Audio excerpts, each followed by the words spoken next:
예전에 봅시다.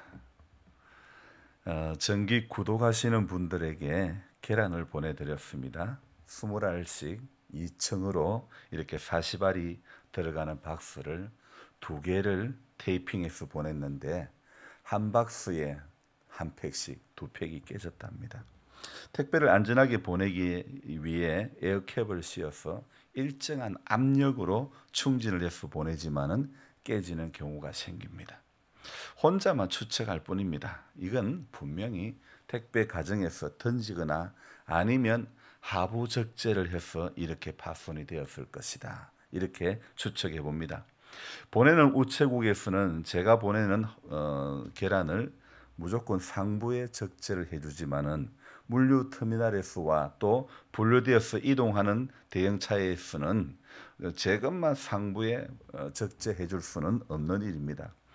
계란은 깨져도 파손 면책이 되기 때문에 어떤 컴플레인을 걸 수가 없습니다.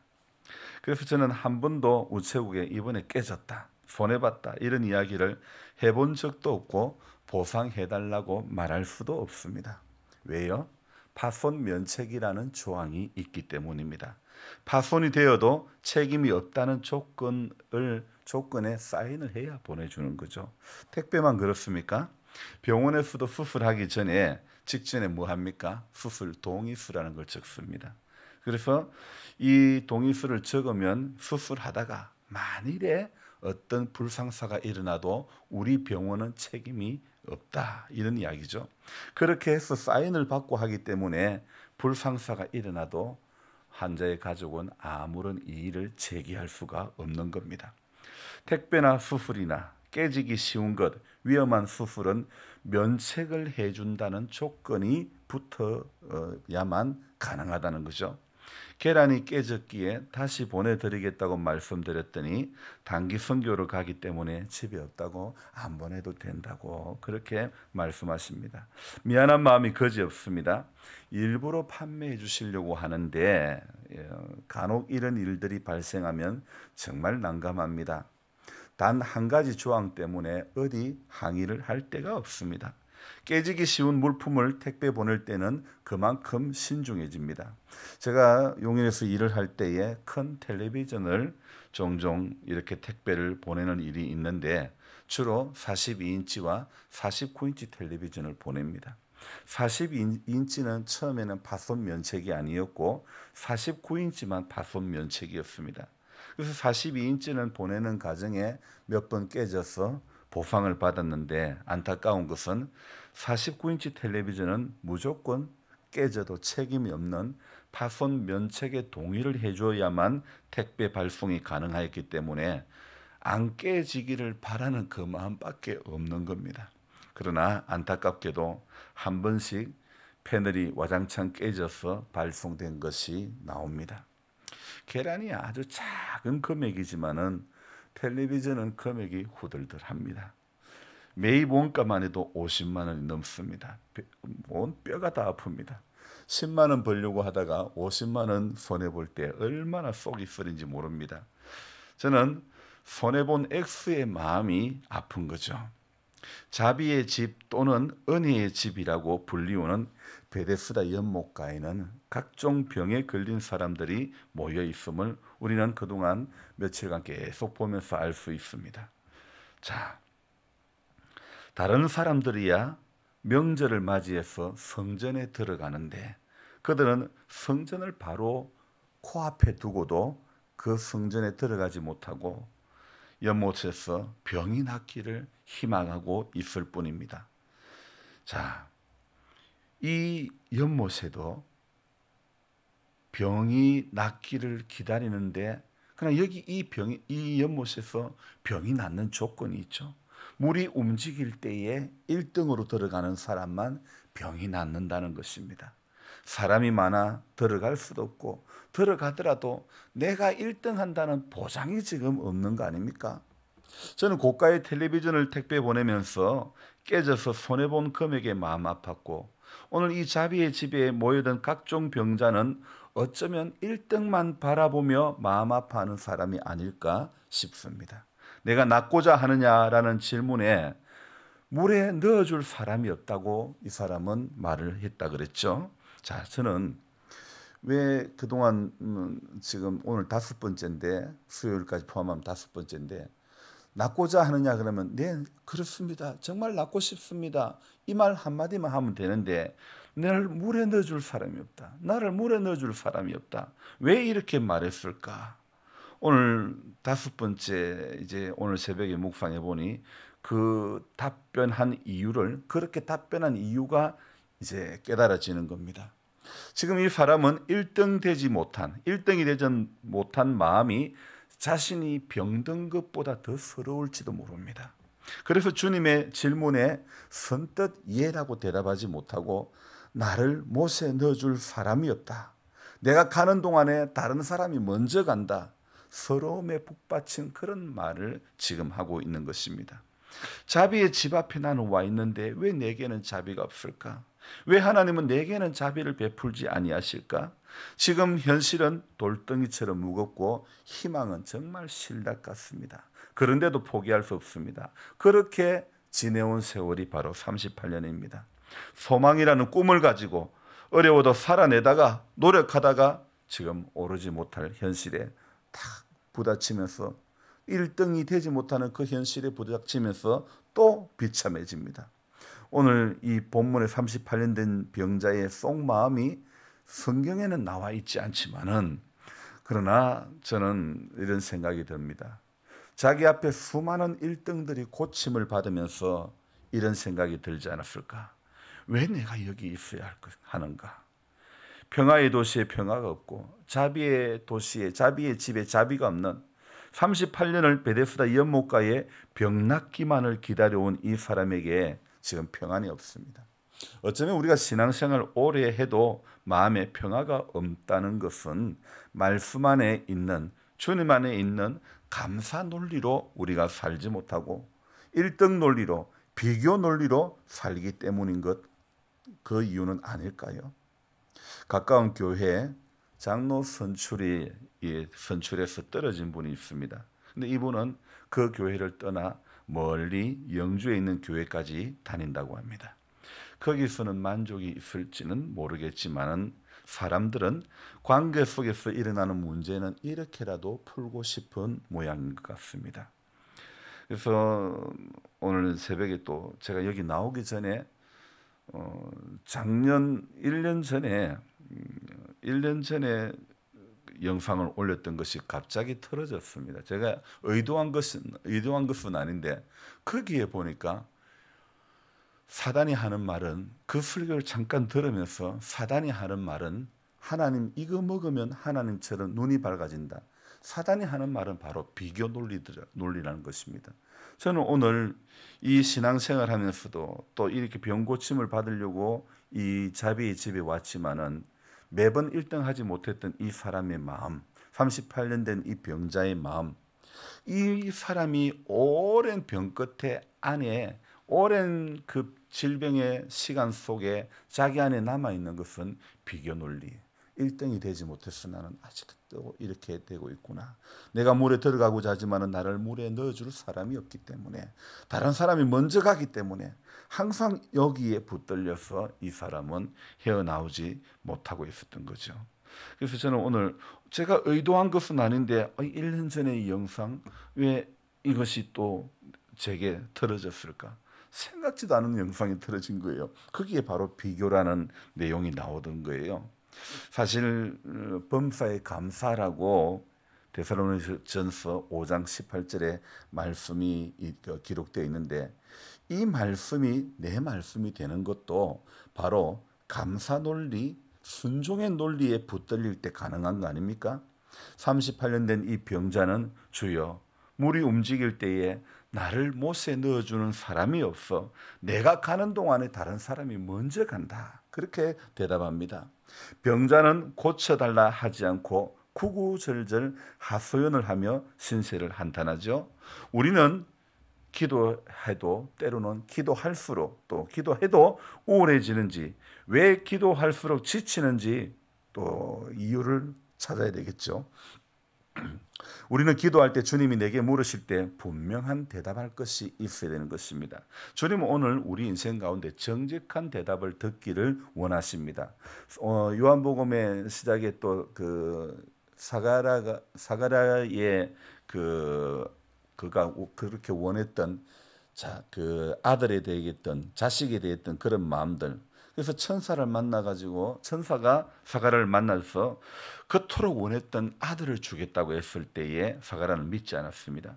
예수님은 병자에게 일어나 내 자리를 들고 걸어가라고 말씀하십니다. 주님은 지금 절망에서 일어나라. 그리고 너의 자리는 이곳이 아니니 일어나라. 그리고 걸어가라고 그런 말씀을 하고 있죠.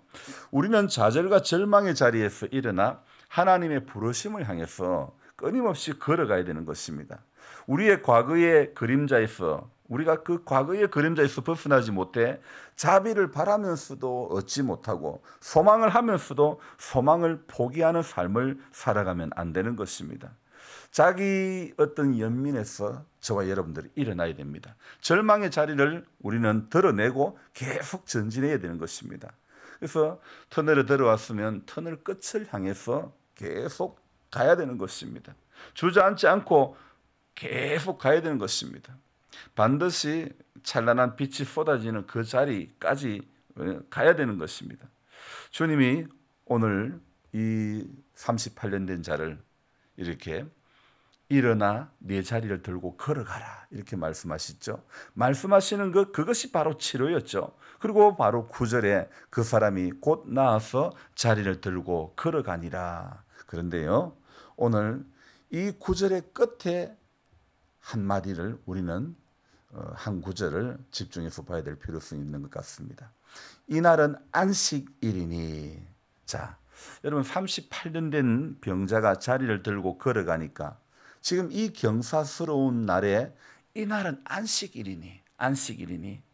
자, 이 경사스러운 타이밍에 이날은 안식일이니.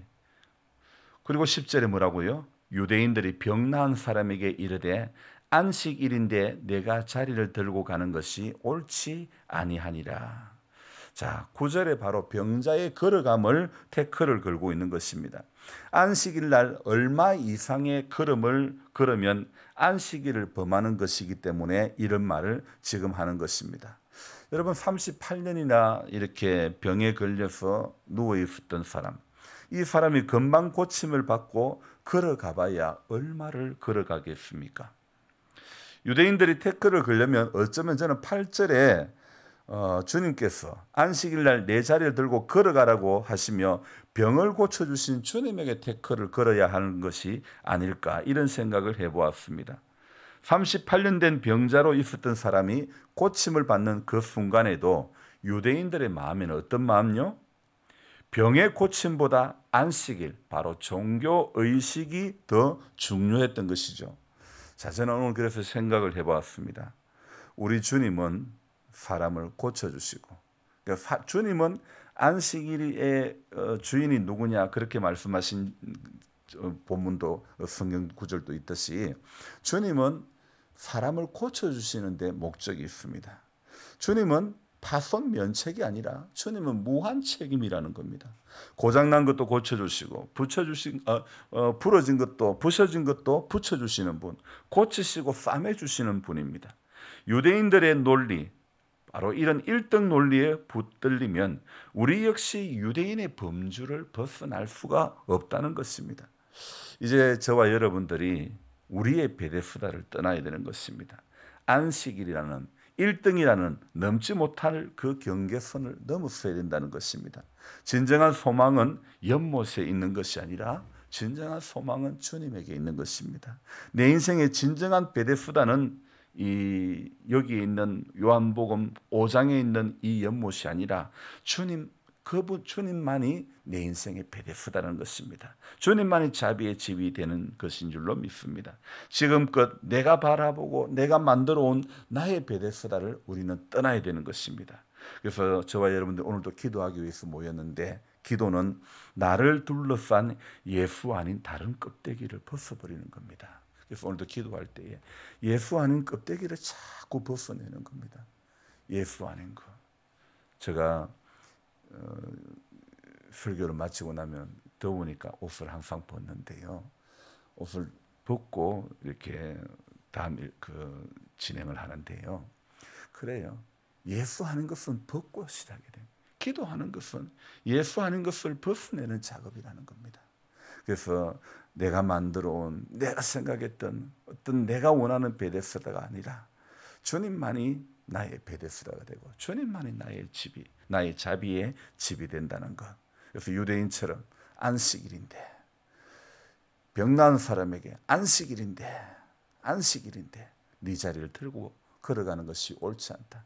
여러분, 오늘 고침을 받는 게 중요한 겁니다. 병에 걸렸던 사람이 나음을 받는 것이 중요합니다. 그런데 이 유대인들은 그렇게 오랫동안 신앙생활을 하면서도 의식이 더 중요한 겁니다. 병 고침 받는 것보다도 안식일이 더 중요한 겁니다. 오늘 우리에게 가장 중요한 것은 영혼 아닙니까? 내 영혼이 은총 입어 중한 죄짐 벗고 보니. 정말 우리 영혼이 오늘도 우리 비교의 논리에 붙들리면, 안식일이라는 유대인의 논리, 이런 세상 논리에 붙들리면 오늘도 우리는 영원히 자비의 집에 있어도 자비를 누리지 못하는 인생이 될 수밖에 없습니다. 그래서 저와 여러분들이 오늘도 이 기도를 통해서 나를 둘러싼 예수 아닌 다른 껍데기를 벗겨내는 그런 시간이 되어져야 될 줄로 믿습니다. 기도하겠습니다. 하나님, 우리는 예수를 믿으면서도 예수 아닌 다른 껍데기, 다른 진리, 다른 복음에 붙들릴 때가 많습니다. 안식일인데 일어나 걸어가는 것이 옳지 않다. 38년 된 병자의 마음은 전혀 이들에겐 중요하지 않습니다. 38년 동안 수많은 일등들이 나음을 보는 것을, 나아지는 것을 지켜본 이 사람의 마음은 어땠을까? 이런 마음은 안중에도 없습니다. 오늘 우리도 어쩌면 신앙생활 오래 하면서 정말 주가 되어야 될 것에 대해서는 우리가 마음을 쓰지 못하고 껍데기에 우리가 붙들릴 때가 얼마나 많은지 모릅니다. 상황에 붙들리고 현실에 붙들리고, 그래서 말씀이 주는 교훈에 붙들리지 못하고 이리 흔들리고 저리 흔들릴 때가 얼마나 많은지 모릅니다. 주님, 오늘 내 안에 있는 다른 베데스다, 다른 것은 아무 소용이 없다는 것을 알게 해주시고, 진정한 나의 베데스다는 주님 한 분밖에 없음을 우리가 고백하게 해주시고, 지금껏 내가 바라보고 내가 만들어 왔고 내 안에 내만의 어떤 예수, 내만의 복음을 우리가 벗어버리고 예수 아닌 나를 둘러싼 다른 껍데기는 전부 다 우리가 벗겨내는 작업을 하기를 원합니다. 그래서 오늘도 예수만이 나의 전부임을 고백하게 하시고, 예수만이 길이고 예수만이 진리고 예수만이 생명이라는 것을 고백할 수 있는 우리 모두가 되게 하여 주시옵소서. 오늘 이날도 시작하는 첫 시간에 하나님 아버지, 우리의 마음과 생각을 붙들어 주셔서 하나님, 비교 논리에 빠져서 시험에 들지 않게 하여 주옵소서. 신앙생활 오래 해도 마음의 평화가 없는 그런 삶이 아니라 주님, 한 걸음 한 걸음 오늘도 걸어가는 이 하루의 삶이 주님 때문에 내가 감사하고 주님 때문에 내가 오늘 또 기뻐할 수밖에 없는 그런 하루의 삶이 되도록 도와주옵소서. 연로하신 성도님 한 분 한 분들 주님 다 기억해 주시고, 수술 후에 이렇게 치료 가운데 있는 성도님들이 있습니다. 우리 하나님 오늘도 은혜를 베풀어 주시고 새 힘을 더하여 주옵소서. 기도하면서 전부 이겨내게 해주시고 살아계신 하나님이 경험되어지고 하나님이 일하시는 것을 목도할 수 있는 목전의 은총을 허락하여 주옵소서. 존귀하신 예수님의 이름으로 감사하며 기도드리옵나이다. 아멘. 간절한 마음으로 주여 부르고 기도합니다. 주여, 주여, 주여.